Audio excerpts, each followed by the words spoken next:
मेरे मौला मेरे भारत को सलामत रखना मेरा मस्कन।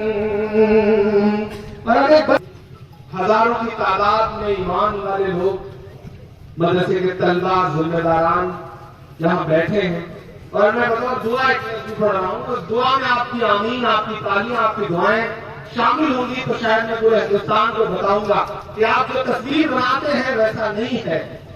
तस्वीर ये है जो मैं आपको दिखाने चल रहा हूं।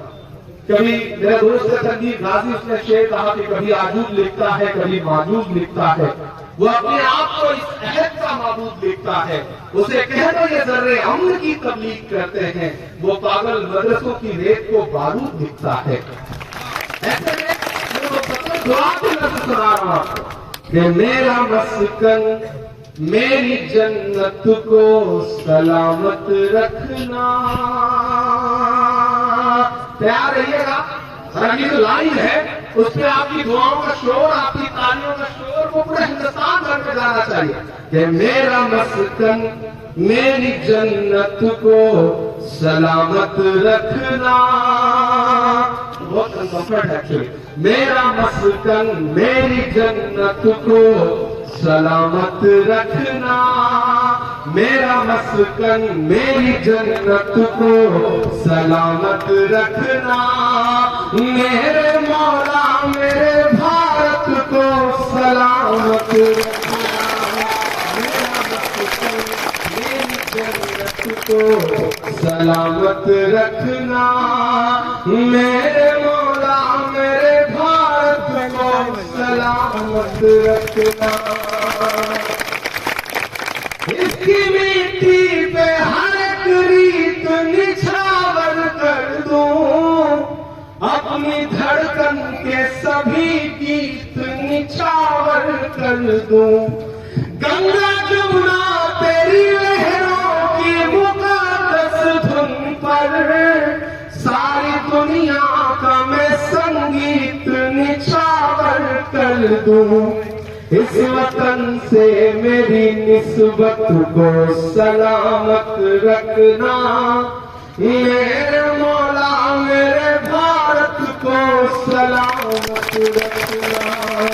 मेरा मस्कन मेरी जन्नत को सलामत रखना। सरकारी कार्यक्रम चल रहा है, घर घर तिरंगा, कोई कह रहा है हर हाथ तिरंगा। मुझसे किसी ने एक दिन सोशल मीडिया के इनबॉक्स में मैसेज भेजा और ये मैसेज तब आता है जब हिंदुस्तान और पाकिस्तान का क्रिकेट मैच होता है तो खास तौर से आता है कि तुम्हारा तो नाम भी इमरान है, तुम सबूत दो वतन परस्ती का।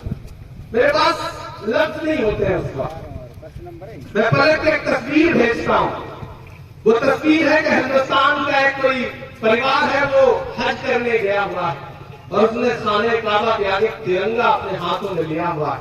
और मैं वो तस्वीर भेजता हूं और नीचे पलट के सिर्फ इतना लगता हूं कि हमसे वतन परस्ती का सबूत मांगने वाले मेरे भाई देख, मैंने तो वहां भी तिरंगा, हमने तो वहां भी तिरंगा फहराया है जहां तू कदम भी नहीं रख सकता है। हमने ऐसी जगह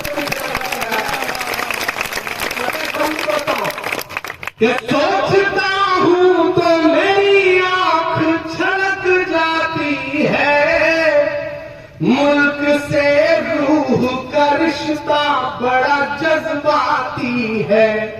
सोचता हूं तो मेरी आंख छलक जाती है, मुल्क से रूह का रिश्ता बड़ा जज्बाती है। तैयार है ना गले पे?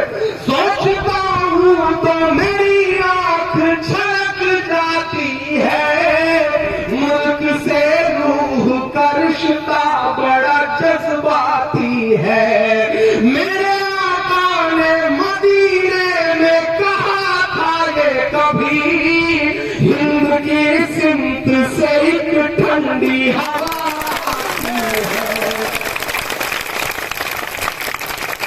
ऐसी पाकीज़ा मोहब्बत को सलामत रखना। मेरे मौला मेरे भारत को सलामत रखना। मेरा वतन मेरी जन्नत को सलामत रखना। वैसे लोग कहते हैं कि इमरान तुम चीख चीख करके ये नज़में क्यों गाते हो, इन नज़मों को क्यों पढ़ते हो? तो मैं उनसे कहता हूं कि हालात ऐसे बनाए गए तो हमें चीख चीख करके बोलना पड़ा। हमसे हद कहा जाता है सबूत दो परस्ती का। तब मुझे लगता है कि मुझे ये मिसरे कहने चाहिए कि मुस्कुराती हुई तहजीब को गुमसुम किया है। मुझे अच्छा लगा जब मौलाना साहब ने मुझे माला पहनाने के लिए जैन साहब को बुलाया, राम साहब को बुलाया, राम खंडेलवाल जी को बुलाया। मुझे खुशी है कि जब अशोक पांडे जी पढ़ रहे थे, बोल रहे थे, तो आपने उनके एहतराम में, उनके इस्तकबाल में जो तालियां बजाई, मुझे लगता है कि अशोक भाई उन तालियों को कभी नहीं भूल पाएंगे, क्योंकि उन तालियों में खुलूस था, मोहब्बत थी। ये है हमारा हिंदुस्तान और हुकूमतें डरती हैं ऐसी तस्वीरों से, इसीलिए चाहती हैं कि मोहब्बत बरकरार न रहे, नफरतें गालिब हो जाएं। लेकिन मेरे भाई हम सब की जिम्मेदारी है कि हमें बोलना पड़ेगा।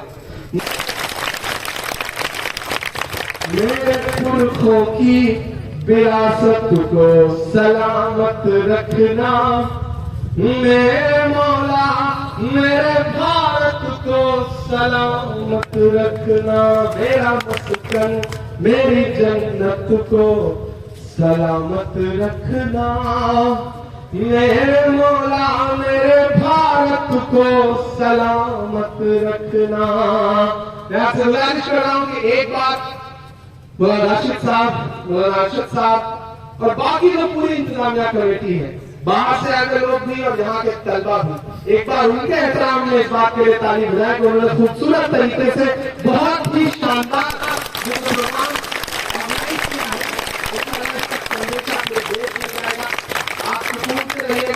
मैं भी बाहर निकलूंगा, फिर आप सबसे मुलाकात करूंगा। और आखिर में ये कह रहा हूं कि बिजली घर का वादा सियासी नहीं रहेगा। मैं जल्द से जल्द इसका ऊर्जा मंत्री से बात करूंगा, माननीय मुख्यमंत्री जी से बात करूंगा और फिर आपसे एक बार जल्द से जल्द मुलाकात होगी और कोशिश करूंगा कि वो मुलाकात का हो तो बिजली घर बन जाए उसके बाद।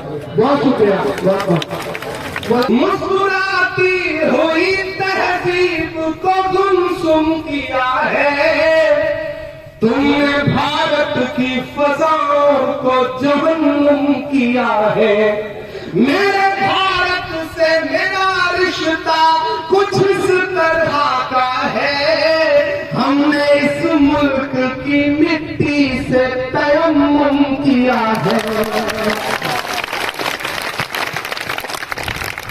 ऐसी रूहानी इबादत को सलामत रखना, मेरे मौला मेरे भारत को सलामत रखना, मेरा मस्कन। और अगर बंद होता हूं और मैं तो शुरू से कह रहा हूं ना कि तस्वीरों को पूरे हिंदुस्तान को दिखाए जाने की जरूरत है। हम दिखाएंगे और हमारे ऐलान में कहेंगे कि तूने नफरत का जो बाजार सजाया हुआ है, तू ये कहता है मुसलमान पर आया हुआ है। तैयार है ना? मेरे दो मिसरे आएंगे। तूने नफरत का जो बाजार सजाया हुआ है, तू ये कहता है मुसलमान पर आया हुआ है। आजा दिल चीर के दिखलाऊं वतन का नक्शा, मेरा भारत मेरी सांसों में समाया हुआ है। ऐसी रूहानी मोहब्बत को सलामत रखना, मेरे मौला मेरे भारत को सलामत रखना। आखिर में जाते जाते बस इतना कह रहा हूं कि ये जो नफरत वाली ताकतें हैं वो हमेशा थी, हैं, रहेगी। लेकिन ये भी एक सच है कि नफरत कभी मोहब्बत से जीत नहीं सकती। एक दिन आखिरकार नफरत को हारना ही पड़ता है। हमें कोशिशें जारी रखनी है बस हमारी कमी ये थी कि हमने सोच लिया कि हमारे बुजुर्गों ने मुल्क आजाद करा लिया और हमारी जिम्मेदारियां पूरी हो गई। नहीं, आपकी जिम्मेदारियां पूरी नहीं हुई हैं। आपकी जिम्मेदारियां मुसलसल जारी हैं। आपकी कोशिशें कमजोर नहीं पड़नी चाहिए। आपको हर 15 अगस्त 26 जनवरी ही नहीं बल्कि हर खूबसूरत मौके पर अपने हाथों में तिरंगा लेकर के पूरे हिंदुस्तान को बताना चाहिए। तो सोशल मीडिया एक बहुत बड़ा प्लेटफॉर्म है। मीडिया आपको नहीं दिखाएगा, मीडिया बायस रहेगा। मैंने सुना है यहाँ कई सारे अच्छे पत्रकार हैं जो मीर खेड़ा मदरसे की तमाम खबरें प्रायोरिटी में छापते हैं। उनको सलाम कर रहा हूँ। मैं दिल्ली में बैठे हुए लोगों की बात कर रहा हूँ, वो बायस होंगे। लेकिन फेसबुक, ट्विटर, इंस्टाग्राम, यूट्यूब इतना शानदार जरिया है अपनी बातों को दिखाने का।